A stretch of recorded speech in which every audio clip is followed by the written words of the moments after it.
Thank you so much for joining us for another edition of All Angles. I'm Dion Jackson-Miller, and a very special welcome to our viewers on OneSpotMedia.com.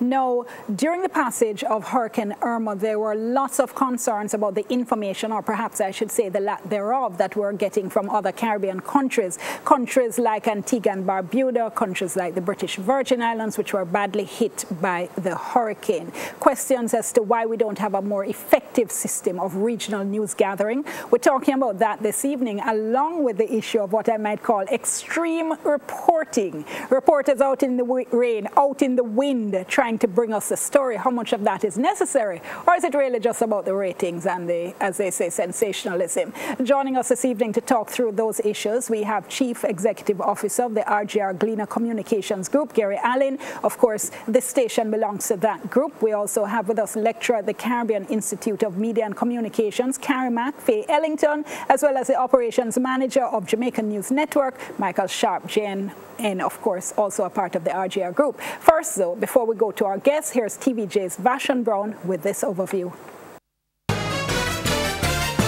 Hurricane Irma slammed the Eastern Caribbean last week, leaving a trail of destruction across the region. Talk has turned to rebuilding in the islands ravaged by Irma's relentless winds. Irma's passage has also led to talk about how Caribbean media houses cover the region. Some questioned why they had to look to international media organizations like the BBC and the CNN for the latest on the devastation in the Caribbean. Hurricane Irma is a monster Category 5 storm, slamming parts of the Caribbean, packing 185-mile-an-hour winds. I spoke with the phone with the pilot, Greg Scott, whose chopper carried a camera crew and the Prime Minister of Antigua and Barbuda over the destruction you're seeing now. Here's our conversation. Greg, the Prime Minister is saying that Barbuda is barely habitable now, somewhere near 90% destruction, according to him. What did you see flying with him over there today? Yeah, that's exactly what I agree with the number there. It was absolutely shocking and emotional for all of us on the helicopter, because we just couldn't believe what we were seeing. Just buildings gone, or just a pile of rubble, rooftops gone. Water everywhere. The images already speak to how destructive Hurricane Irma is, and so does the sound. Just listen.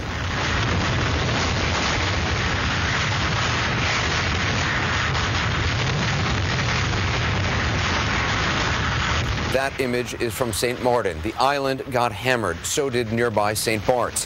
Officials reporting 2 fatalities on those islands so far, but as always, we should say that these numbers are very early and very fluid.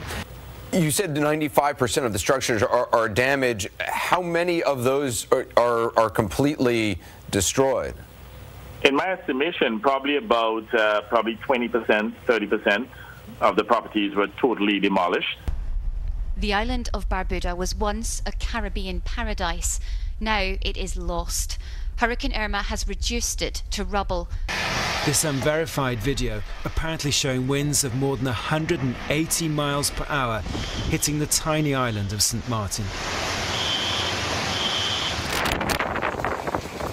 It's becoming clear there's been significant damage here. In terms of the devastation in Antigua's sister island, Barbuda, ABS TV in Antigua had daily updates on Facebook. The first pictures have now emerged, and the Prime Minister, none other than the Prime Minister himself, journeyed to Barbuda, the sister isle, to view the devastation, and it has been a devastating picture that has emerged from Barbuda. It has been surreal devastation on the sister isle. After Irma battered the Caribbean, it made landfall in Florida, causing destruction and widespread power outages. Criticisms for the international media about its storm coverage. People questioned whether it was necessary for reporters to be outside fighting fierce winds and rain. The things that cover the lights are flying around. We're seeing the tops of trash cans flying around. And this wind, I am not a small woman, as you know, Don. I'm a chunky girl, and it is blowing me around when the gusts come really, really hard. So this is nothing to play around with. Everyone has been told that over and over and over again, that you really have to respect this wind. The reason why we are out here is because this is our job. We choose to do this, and we get paid to do this. If we can make our way this way across the shot here, kind of give you a look. Oh, man. The visibility is completely cut off. that building structure that we just were able to show you here a little while ago is no more than 100 yards away from us, and I can barely see it anymore. It's the strongest winds that we have seen since we have been here on the beach throughout this entire event. Irma's winds are slapping this beach area really. I'm sorry, you see the look there on my face because I'm just so, I don't know, that shot there. Okay, well, let's start with discussion. And Michael Sharp, let me start with you. Let's start with the issue of the regional news coverage. I mean, as a reporter, you've reported from elsewhere in the Caribbean. You're now on the editing side, the managing side of things. What do you see when you see what we're getting from the region or what we're not getting? Well, what we get from the region can never, ever be compared what we get from the international side of things about the region. What do you mean? In other words, we're going to get, because of their resources, they will be able to get into the region faster than us, get information out faster than us. Even the helicopter that I'm sure that the Prime Minister was flying into, I'm sure it wasn't his own. These things are provided by the international side of the media industry. And therefore, I am cool with the fact that I know that CNN and BBC will get there before me because I don't have the resources. But what gives me hope is that technology has made a difference. When we see our good friend from ABS coming through on Facebook, I know that the day is coming, that the great divide, and so that chasm isn't so wide anymore. And that all we have to do is get up and deal with the business of capacity building, knowing to get around and to be afraid of the technology. And then we can be smart. But we won't be able to have the big planes, have the rigs that go down. We're just not gonna. It's not gonna happen. It's a scale. It's the economies, and it reflects what comes across on how we get information. Fairlington, what do you think? If there's a hurricane, something as severe as Irma, then we're not going to get anything from the region. As a matter of fact, the international networks were not getting anything from the region either. They were speculating as to what was happening there.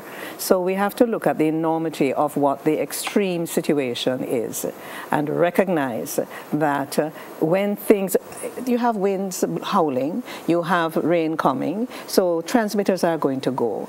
We have to look at social media, and I think Michael alluded to that when he spoke of the technology. But there are some other challenges there, which I know might come out later on in the discussion. But so whether you're going to be using your Facebook posts and your Twitter posts or whatever it is that you can use. But you have to be very careful because you might post or repost something and then discover that that may have happened 3 years ago in a different part of the world. I think somebody from Mr. Trump's entity reposted a picture of what was supposed to be the Miami International Airport.